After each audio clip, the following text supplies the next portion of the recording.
അപ്പോൾ എല്ലാവർക്കും നമസ്കാരം. പിന്നെ നമ്മളെ ചെറിയ പെരുന്നാൾ പരിപാടിയിലാണ്. അപ്പോൾ നിങ്ങൾ ഫസ്റ്റ് ഉണ്ടാക്കാൻ പോകുന്നത് ചിക്കൻ ചില്ലി. അപ്പോൾ അതിക്ക് വേണ്ട സാധനം നല്ല ഫ്രഷ് ചിക്കൻ ട്ടാ. ആ ഫ്രോസൺ ഒന്നല്ല, നല്ല ഫ്രഷ് ചിക്കനാണ്. ഇതൊരു 2 ചിക്കൻ, അതായത് 2 കിലോ ഉണ്ടാവും. ഒരു ചിക്കൻ 1 കിലോ, അങ്ങനെ 2 കിലോ ചിക്കൻ. അതിക്ക് വേണ്ടത് ഇഞ്ചി, നല്ല വറ്റൽമുളക്, ഉള്ളി, വെളുത്തുള്ളി, പിന്നെ എരിവിനനുസരിച്ച് മുളക് പൊടി എടുക്കുക, പിന്നെ മഞ്ഞൾപ്പൊടി, ഉപ്പ്, കുറച്ച് സുർക്ക അല്ലെങ്കിൽ നാരങ്ങ, 2-1, പിന്നെ കോൺഫ്ലവർ വേണം. റെഡ് കളർ വേണ്ടവർക്ക് ഉപയോഗിക്കുക, അല്ലെങ്കിൽ വേണ്ട. അപ്പോൾ അങ്ങനെ ചിക്കൻ ചില്ലിയാണ് ഉണ്ടാക്കുമ്പോൾ. പിന്നെ അതിക്ക് വേണ്ടത് നല്ല ബീഫിൻ്റെ, ഫ്രഷ് ബീഫിൻ്റെ ബിരിയാണി. ഏത് നല്ല കുട്ടൻ ബിരിയാണി, കല്യാണ പയ്യത്തെ കുട്ടൻ ബിരിയാണി ഉണ്ടാക്കാൻ പോണത്. അപ്പോൾ ഇത്രയും സാധനം അധികം വേണ്ടത്. അപ്പോൾ ഇതിന് ചേരുവകളൊക്കെ ഞാൻ പിന്നെ കാണിച്ചതിൽ കൂട്ടി കുഴച്ചൊക്കെ ഇട്ടിട്ടുണ്ട്. അപ്പോൾ ഇൻഷാല്ലാ ഇത് ഞങ്ങൾ ചെയ്തിട്ട് ബാക്കി വീഡിയോ കാണിച്ചു തരാം. ഇത് ആ മസാല നല്ല ഉഷാറാക്കി അരച്ച് പേസ്റ്റ് ആക്കി വെച്ചിട്ട് അപ്പോൾ ഇതിൽ നമ്മൾ ചിക്കൻ ഇട്ട് കൊടുക്കണം.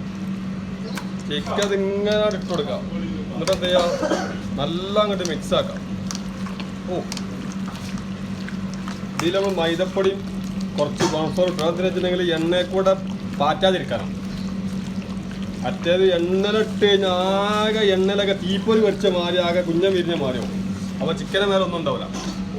അപ്പം എന്ത് ചെയ്യാം, ഇങ്ങനെ ഉഷാറാക്കിയാണ് പൊരിച്ചു കൊടുക്കാം. ഏതാ മക്കൾ ചിക്കനെ കളറുണ്ട്. നിങ്ങൾ ഞാൻ ആദ്യമായിട്ടാണ് അടുപ്പത്ത് ഒരാള് ഇൻഷേഡൊക്കെ ചെയ്തത്. അതന്നെ. അപ്പൊ ഞങ്ങള് പെരുന്നാളായിട്ട് പണ്ടാരിമാർക്ക് ഇൻഷാഡ് ഒരു പരിപാടിയാണ്. നമ്മള് ചാനലൊക്കെ ഒന്നും എന്ത് ചെയ്യാ കാണാം. പിന്നെ നമ്മളെ മെയിൻ സ്റ്റാഫ് ഷെഫാണ് നിൽക്കുന്നത്, മിഷാർ ജിൻഷാദ്. അപ്പൊ അവരാണ് എന്ത് മഷാന്റെ ബീഫ് ബിരിയാണി, ഏത് നമ്മളെ ദമ്മ് ബിരിയാണി. അപ്പൊ ഇതാ ചിക്കൻ റെഡി ആക്കി ഉണ്ടാക്കണ. ഇനി നമ്മൾ നല്ല ചൂട് എണ്ണയൊക്കെ ഇടാൻ പോകണം. ഇപ്പോഴല്ല, ഒരു മാക്സിമം ഒരു അരമണിക്കൂർ മുക്കാൽ ഇങ്ങനെ വെക്കാം. ഓക്കെ. അപ്പൊ നമ്മളിത് മക്കളെ നമ്മൾ മസാല അടച്ച ചിക്കൻ ഏകദേശം 1 മണിക്കൂറിൻ്റെ അടുത്തായിരിക്കണം. അപ്പോൾ ഇതാ നല്ല തിളച്ച ശുദ്ധമായ എണ്ണയിലേക്ക് ഇടാൻ പോവുകയാണ്. കണ്ടാളേ. പിന്നെ ഇതാ നല്ല കുട്ടൻ ദമ്മ് ബിരിയാണി. ഏത് ബിരിയാണിൻ്റെ വീഡിയോ നിങ്ങൾക്ക് എല്ലാവരും കണ്ടല്ല, പിന്നെ വാടക വിട്ടുന്നില്ലെന്നുള്ളൂ. ഇതാ അപ്പോൾ ഇതാ ചിക്കൻ പൊരിച്ചുകൊണ്ടിരിക്കുന്നത് നല്ല ചൂടുള്ള ചിക്കനാണ്, ഫ്രഷ് ചിക്കൻ.